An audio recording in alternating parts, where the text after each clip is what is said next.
বন্যার পানিতে পানি খেতে খেতে মা শেষ, দুধের বাচ্চাটা মেয়েটারে বালতির মধ্যে ধরে মা মাথার উপরে তুলে ধরেছে। বন্যার পানি খেতে খেতে মা শেষ, বাচ্চা মরে নাই। তার মানে কলিজার টুকরা মেয়ের জন্য মা জীবন বিলিয়ে দিয়েছে। এক টুকরা ভালোবাসার ছিটে ফোঁটা তোমরা পেয়েছো। সাইয়েদনা আদম থেকে শুরু করে up to the day of judgement, কিয়ামত পর্যন্ত সবাই মিলে আমরা ভাগে যুগে কয় টুকরা? কথা বলেন। আর আল্লাহ নিজের কাছে রেখে দিয়েছেন কয় টুকরা? তাহলে ভালোবাসা আল্লাহর বেশি না কম? আল্লাহ তুমি দয়ার সাগর, রহমানুর রহিম, তোমার দয়ায় পূর্ণ আমার সারা নিশিদিন, তোমার দয়ায় পূর্ণ আমার সারা নিশিদিন। সুবহানাল্লাহ পড়ো। আল্লাহর যে এই অপার দয়া ভালোবাসা, এটার উপর আস্থা আছে তো? নাকি নিজের ঈমান আর আমলের উপর আস্থা রাখবেন? আমাদের আমল, আমাদের ইবাদত, আমাদের সালাত, যাকাত, এগুলো আমাদেরকে জান্নাতে নিতে পারবে? আমাদেরকে জান্নাতে নিতে পারে শুধুমাত্র কেবলমাত্র আল্লাহর দয়া আর ভালোবাসা। আমরা যে লোক দেখানো নামাজ পড়ি, ইবাদত করি, আল্লাহর কসম এটা মিজানের পাল্লা রেখে দিলে এটার কোনো ওজনই হবে না। আমাদের আশার জায়গা, ভরসার জায়গা একটা, সেটা হলো আল্লাহর দয়া। চিল্লায় বলেন ঠিক কি না? বনি ইসরাইলের এক আবেদ 100 বছর আল্লাহর ইবাদত করেছে। In the day of judgment, আল্লাহ তাআলা ওই আবেদকে বলবে, উদখুলিল জান্নাতে বিরহমাতি, go to the paradise with my mercy, আমার দয়ায় ভালোবাসায় জান্নাতে ঢুকে যাও। ওই আল্লাহর ওলি বলবে, বাল বি আমালি, আল্লাহ আমি আমার আমল দিয়ে যেতে চাই, আপনার দয়া দিয়ে জান্নাতে যাওয়া লাগবে কেন? আমি নামাজ তো কম পড়ি নাই, জিকির তো কম করি নাই, তাহাজ্জুদ তো কম পড়ি নাই। আল্লাহ বলবেন, তাই এত তাহাজ্জুদ পড়েছিস, আমি যে চোখ দিয়েছি এই চোখের নেয়ামতের শুকরিয়াই তো তোর আদায় হয় না।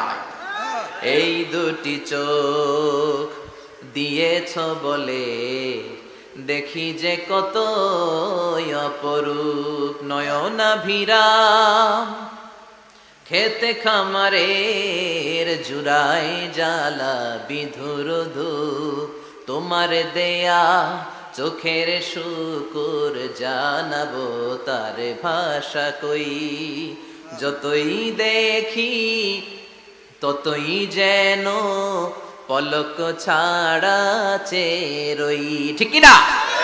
আল্লাহ বললেন, এই যে একটা চোখ দিয়েছি, এই চোখের নেয়ামতের শুকরিয়াই তো আদায় হয় না।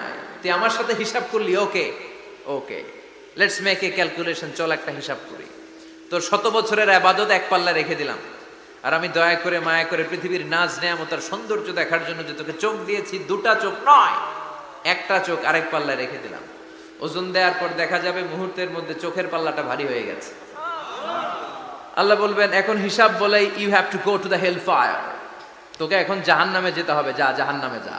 এবার আল্লাহর ওলি বলবে, আল্লাহ মাফ চাই, দোয়াও চাই, জাহান্নামে যেতে পারবো না, আল্লাহ তুমি আমারে মাফ করে দাও। আল্লাহ বলবেন, now you are on the right track, এখন তুমি লাইনে আসছো মিয়া, এতক্ষণ বেলাইনে কথা বলতেছিল। আমার দয়া, আমার রহমত, আমার ভালোবাসা ছাড়া কশ্চিন কালেও কেউ জান্নাতে ঢুকতে পারবে আল্লাহ তখন তারে বলবেন, উদখুলিল জান্নাতে বিরহমাতি, go to the paradise with my mercy, আমার দয়ায় এখন তুমি জান্নাতে ঢুকে যাও। চিল্লায় পড়েন সুবহানাল্লাহ।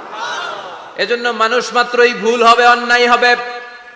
ভুল করা, পাপ করা, অন্যায় করা এটা দোষের কিছু না, কিন্তু পাপের উপর স্থায়ী থাকা হলো দোষের। ঠিক কিনা?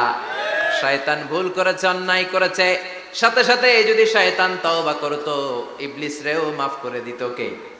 কিন্তু সে মাফ চায় নাই। শয়তান আর ইনসান, এই দুইয়ের মধ্যে মৌলিক পার্থক্য হচ্ছে এটা, শয়তান পাপ করে পাপের উপর স্থির থাকে, আর আমরা পাপ করে মাফ চাই কার কাছে? আমাদের জন্য মাফ চাওয়ার দরজা খোলা আছে না নাই? সকালে গুনাহ করছি, দুপুরে মাফ করে দিবে কে? দুপুরে পাপ করছি, রাতে মাফ চাইলে ক্ষমা করে দিবে কে? 24/7 সব সময় এই মাফ চাওয়ার দরজাটা খোলা আছে না নাই? শুধুমাত্র কেবলমাত্র দুইটা সময় আল্লাহ তাআলা তওবা কবুল করে না। এক হচ্ছে বাদাল গারগারা, বাদাল গারগারা, মালাকুল মাউত যখন এসে রূহ ধরে টান দেয়, তখন গলায় গরগর গরগর শব্দ হয়। মালাকুল মাউতকে দেখে ফেললে আর তওবার কোনো সুযোগ নেই। সাইয়েদনা মুসা আলাইহিস সালাম তার চাচাতো ভাই কারুনকে বলেছিল, সম্পদের যাকাত দাও, এ সম্পদ আল্লাহ দিয়েছে। কারণ বলে, আল্লাহ দেয় না, ইন্নামা উতিতুহু আলা ইলমিন ইনদি, আমি আমার ইন্টেলেক্ট, আমার সৃজনশীলতা, আমার বুদ্ধিমত্তা খাটিয়ে সম্পদ উপার্জন করেছি, আমি যাকাত দিব না। মুসা আলাইহিস সালাম বললেন, তাহলে আযাবের অপেক্ষা করো। কারণ বলল, পারলে আযাব নিয়ে আসো। রব্বুল আলামিন বললেন ফাখাসাফনা বিহি ওয়া বিদারিহিল আরদ, ও মুসা নিরাপদ দূরত্বে তুমি সরে যাও, আমি এখনই কারুনকে তার সব সম্পদ সহ জামিনের মধ্যে দাবিয়ে দেব। কারণ তার সম্পদ সহ জামিনে দেবে যেতে লাগলো। আমি জায়গাটা নিজে দেখে এসেছি। মিশরের রাজধানী কায়রো থেকে 120 কিলো দূরে ফাইউম নামে একটা জেলা আছে, ওই জেলায় বহাইরা কারুন, কারণের সব সম্পত্তি আল্লাহ জামিনে দাবিয়ে দিয়েছে।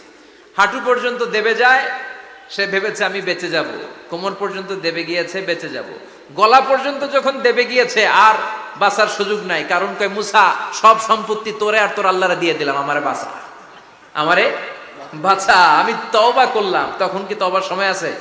কথা কন, বাদাল গারগারা, মালাকুল মাউত যখন দেখে ফেলবেন তখন তওবার সুযোগ আছে। ফেরাউনেরও একই দশা। লোহিত সাগরের পানি খেতে খেতে ফেরাউনের পেটটা যখন এত বড় হয়ে যায়, ফেরাউন হাত তুলে বলে আনা মিনাল মুসলিমিন, আমি মুসলমান। আমি, এটা কোরআনের আয়াত কিন্তু, আনা মিনাল মুসলিমিন, বনি ইসরাইলরা যে আল্লাহর উপর ঈমান এনেছে, আমিও ফেরাউন সে আল্লাহর গোলাম।